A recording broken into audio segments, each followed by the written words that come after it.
In this section of the training, you will learn about the documentation submission instructions and requirements for the Program Monitoring Random Validations process administered by the Federal Program Compliance Division at the Texas Education Agency. Preparing documents for upload for the random validation process is a two-step process. Step 1 includes gathering and assembling the documentation into one PDF formatted file, and Step 2 includes logging into the FPC Work App system to complete the details form and upload the documentation PDF file. We will go over Steps 1 and 2 in detail on the following slides. Step 1 includes gathering and assembling the documentation. LEAs are going to want to use the requested documentation section of the handbook to gather and organize the documentation that is being requested. The LEA should assemble the documentation in the order it is requested. For example, they should place their documentation with 1.1 being addressed first, 1.2 second, and so on. The LEA should also number their pages of the documentation file consecutively. Some tips to facilitate the documentation review process include ordering pages and numbering consecutively in the lower right-hand corner. It doesn't matter which orientation you use for your documentation. However, as in this example, you can see that the number of pages are not consecutively ordered correctly. We have 1, 2, and then 4. So you would want to make sure that your pages are ordered and numbered consecutively in the bottom right corner as shown in this example.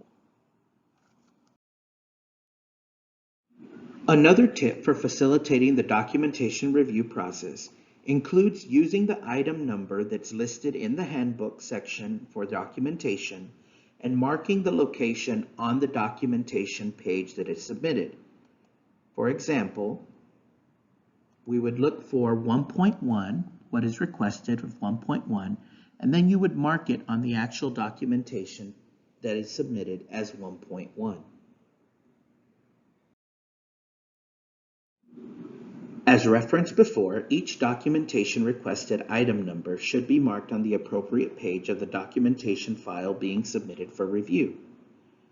For example, in this documentation file, the LEA submitted 4 pages. On their first page, they have documentation referencing item 1.1 and documentation referencing item 1.2. So the LEA would want to make sure that they mark where 1.1 documentation is and where 1.2 documentation is. On page 4, there's information related to item 1.4, and the LEA has indicated it on page 4. Another tip for facilitating documentation review process includes not including unnecessary pages. The LEA should use caution when determining what to submit to TEA for review. The LEA should only include relevant pages of the documents that have been requested. Please note that all documentation that ends up being submitted by the LEA must be reviewed in its entirety.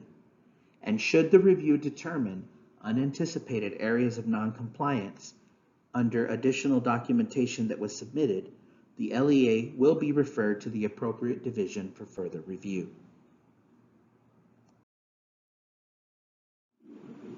The LEA should keep in mind that there are some documentation file size limitations. Each PDF file has a limit of 30 megabytes. You would want to make sure that you optimize your PDF file to reduce the size. Ensure that only pages that are actually needed are included in the documentation file. And for last resort, if you have one file that is too large, you can split the file and upload multiple PDF files as per the instructions that are going to be following in the next couple of slides. Now that we have completed step 1 of preparing documents for upload, which was gathering and assembling the documentation into one PDF file, we will now take a look at how to log into the FPC Work App system to complete the details form and upload the documentation PDF formatted file. We will now take a look at the instructions for submitting the documentation that is being requested. All documentation requested will be submitted via the FPC Smartsheet Work app.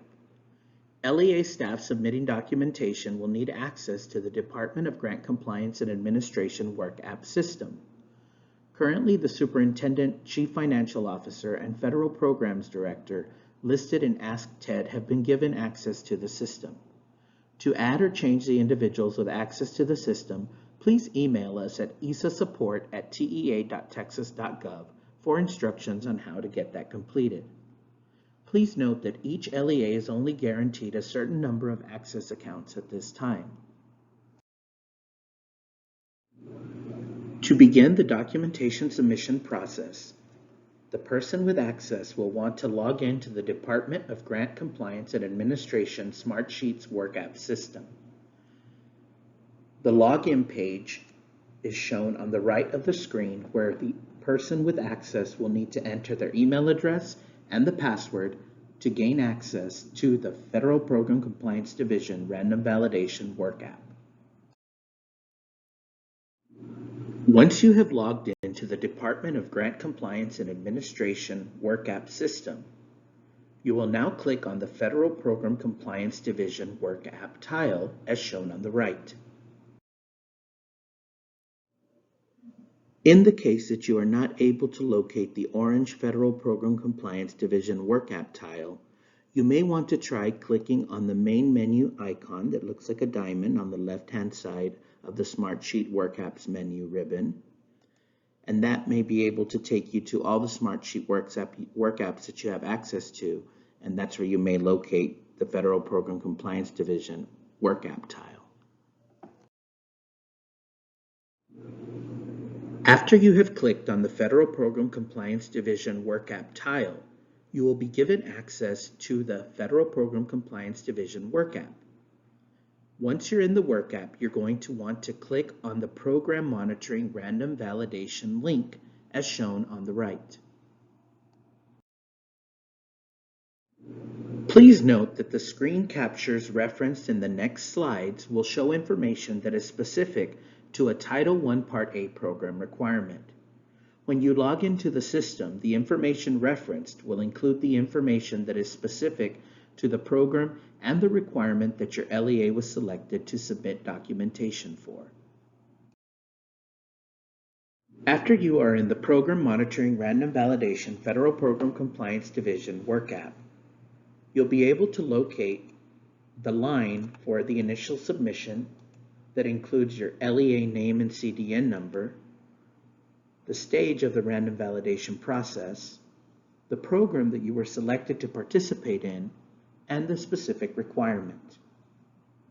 In this example, ABC ISD was selected for Title I Part A School-Wide Program Campus Comprehensive Needs Assessment Process.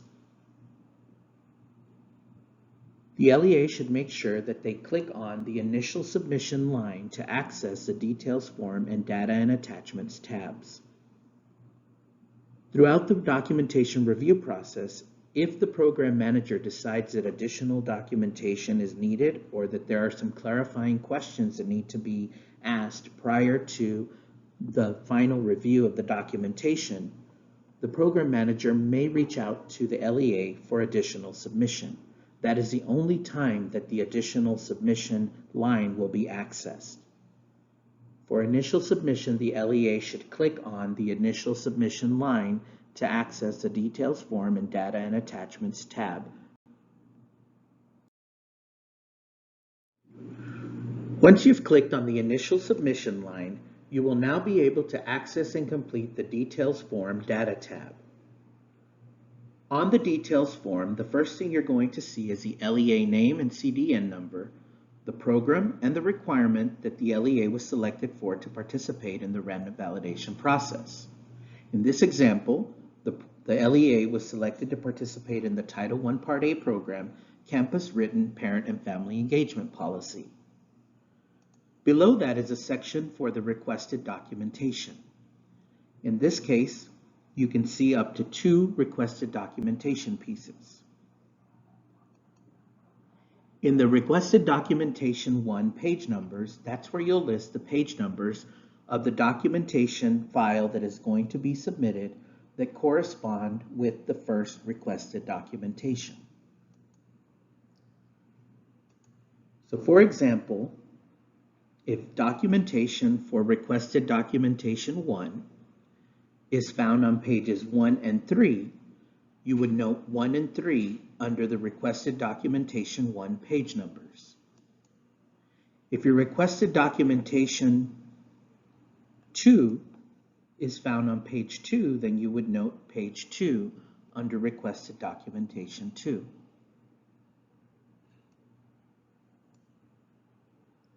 Please note that you will also need to scroll down to be able to access the additional information that's on the Details Form Data tab. Once you've entered the requested documentation page numbers and scrolled down, you will now have access to the rest of the form. The rest of the form includes the LEA Program Contact Information section.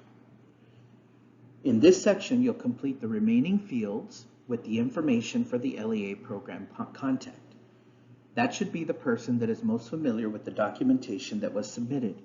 This is a person that TEA will contact if additional documentation is needed and/or if clarification is needed on the documentation that was submitted.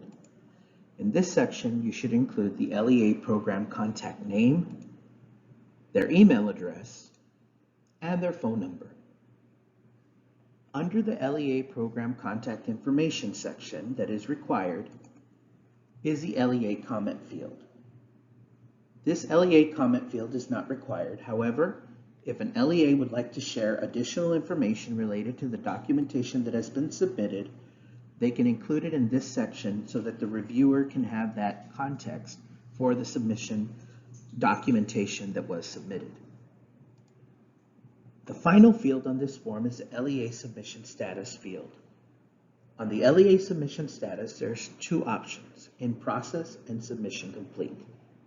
In process means that you have not uploaded the attachments or the documentation needed to complete the submission process. Submission complete means that you've completed the Details Form Data tab. And you've also gone to the next tab, which is Attachments, which we'll discuss later on in this presentation. And you've uploaded the documentation and you now are ready for TEA to review your documentation. Please note that you must have a submission complete by the due date. If you are still in process, TEA will contact you to get your documentation submitted and uploaded in a timely manner so that the review can commence. The next step in the process is to save the information that was entered into the Details Form Data tab. At the bottom of the screen, you'll see a Save message. You'll note that if the Save button is grayed out and inaccessible, a required field is missing information. So as you can see here, the LEA has not filled in the program contact name, email address, or phone number, and therefore the Save button at the bottom of the screen is grayed out. Once the LEA completes that information and enters it, the Save button will be blue, which means that now the information can be saved. To save the information, you click on the Save button and the information will be saved. Once you have added all the information into the Details data form and you've saved it, you are now ready to attach your documentation PDF file. To do so, you're going to locate the Attachments tab at the top of the Details form. You click on it and it'll open the Details attachment form. You'll click on Attach a File, browse through your computer files and locate the documentation file. Once you locate the documentation file, click on it and ensure that the file name reads what is the name of the file that you want to attach. Click Open and you'll notice that on the Attachments tab, you'll see the file populate. That means that TEA now has access to the documentation that you've attached to the attachment file. You'll also note that under Attachments, you'll see 1 because there is 1 attachment that has been uploaded to the system. Once you've successfully attached your file, you're going to want to click on the X in the top right-hand corner to close the details form. Now that you've attached your document and entered all the information in the Details Form Data tab, you're now ready to sign out of the WorkApp system. To sign out, you're going to want to locate the icon with the person, click on Sign Out, and you'll be able to sign out of the system successfully. This concludes the Documentation Submission Instructions and Requirements training portion of the Program Monitoring Random Validations process. If you have any additional questions, please email your questions to essasupport@tea.texas.gov. Thank you.